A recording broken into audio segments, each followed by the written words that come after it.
is also crying. Amazing. What a picture. This is the final game of the World Chess Championship, and it was decided by one of these. To see. Yeah, what a blunder.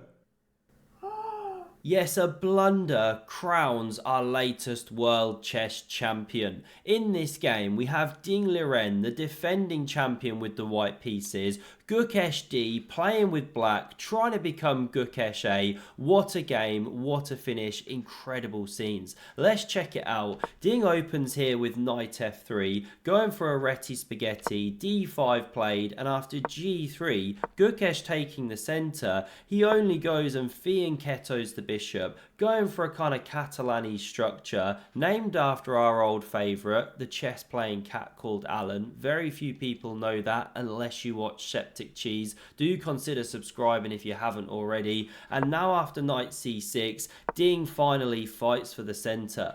We get e6, very solid. Castles is played. Now the exchange on d4, knight recaptures, and these are some of the more common moves for black here. Not that we're in a well-trodden position, but Gukesh doesn't do any of them. He plays knight g to e7, rather a strange looking passive square, but we'll see his point, because after the explosive c4, Ding spending about 13 minutes on that, loves going into the time tank early doors. We now see the knight captured, queen recaptures, and this one springs around. Suddenly black's position, a picture of harmony. The queen drops back to the starting square, and sure, you can win a pawn, but it's very easy to recoup, and then you open the diagonal for the bishop. So instead, we see d4, completely rendering what I just said stupid, but that's why they're there, and I'm sat here. But in all seriousness, okay, you open the bishop, but at least you gain some space here. So e3 now played to fight back against it. How often have we seen this pawn structure the last few games? And you can go e5 to bolster the center.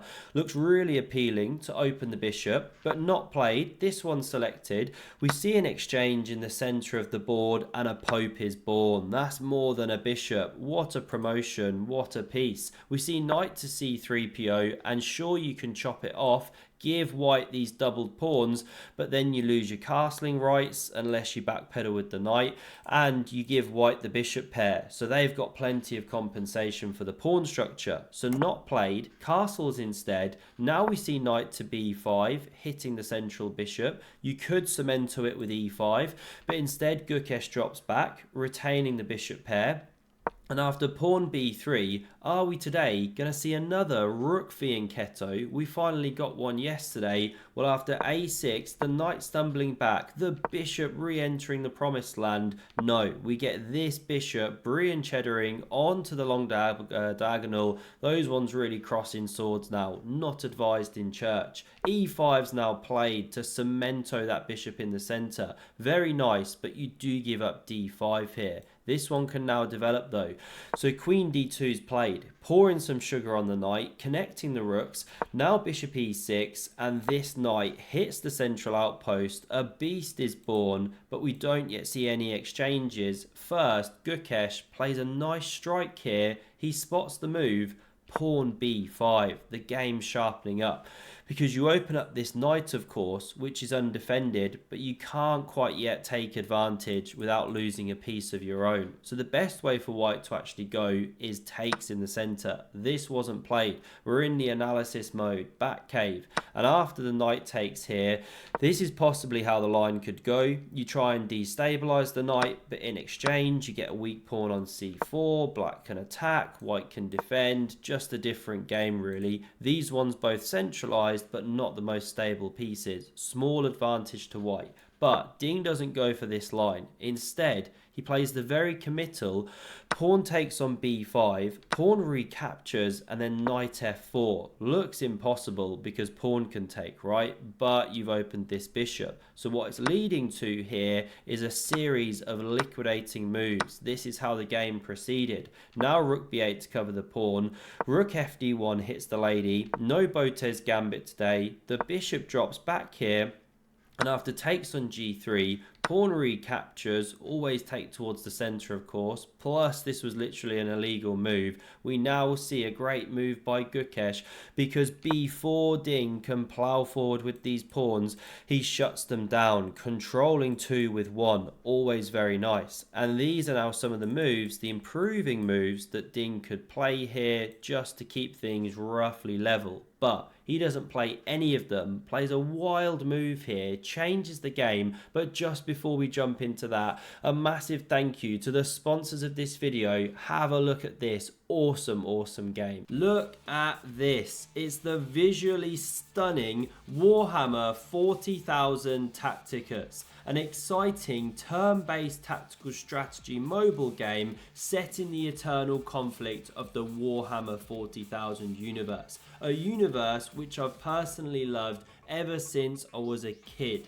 But whether you're a seasoned fan or a brand new player, there's something for everyone. Just like chess, although Warhammer 40,000 Tacticus is very easy to pick up and start playing, there's also a serious element of skill and strategy that will keep you coming back for more.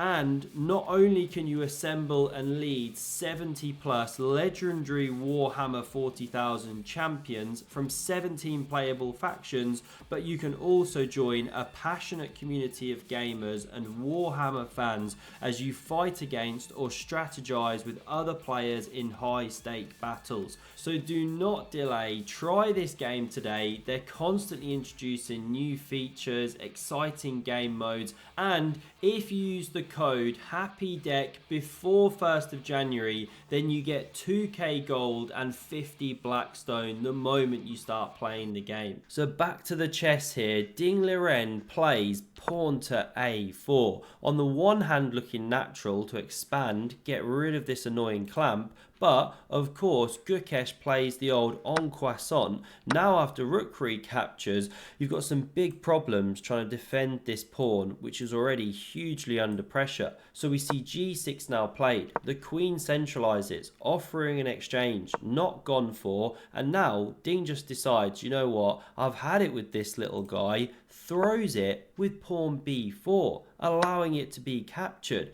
Now we know Ding absolutely loves a draw. He's shown it many times in this match, real artist. But even by his standards, this is strange because you've gone from being better with the white pieces, you know, after that b5 pawn push, to now being a pawn down and you're the one having to prove the draw in the end game. Crazy stuff. Ding just desperate for that draw. Take it to tie breaks. So g5 is played, bishop d5, bishop f5. We're on about move 34, 35 here. They need to get to move 40 to make time control, but the time isn't too much of an issue. The position's fairly simple. This is a technical draw here. The king marches in, that's move 40, king g1 played, and now we get some more quiet, slow, improving moves from Gukesh. He clamps on the kingside pawn structure, marches in like this, and these are some of the moves you can play to hold the position, but Ding changes the structure. Okay,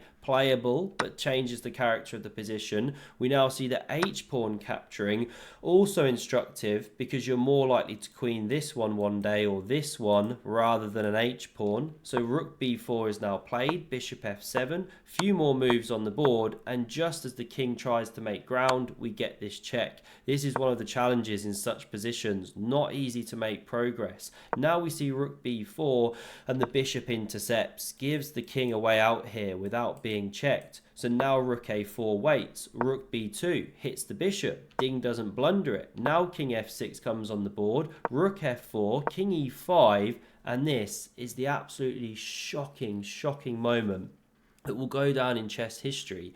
These are the moves on the board here that Ding could play to hold an equilibrium. He doesn't play any of these moves. He plays the shocker rook to f2. To see, yeah, unbelievable. What a blunder. Blunder. Blunder. And you can see the reaction of Stockzilla over here absolutely poops its pants because black is completely winning. Unreal scenes in Singapore.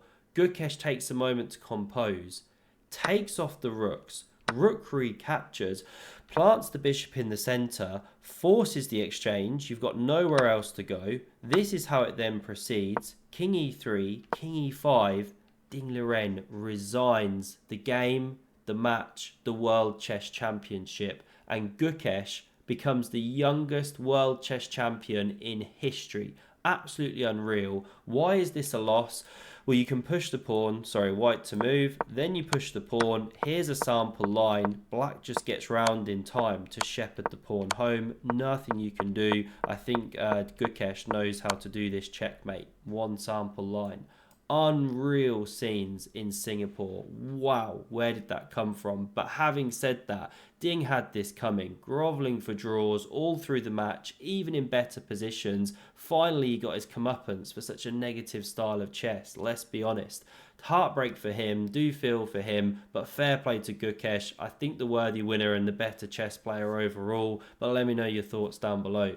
Thanks a lot for watching and sticking with these recaps. Do smash subscribe and check out Warhammer 40k Tacticus. Truly awesome game. Hope to see you again soon, and cheers. And after weeks of unspeakable hard work, the emotions spill out.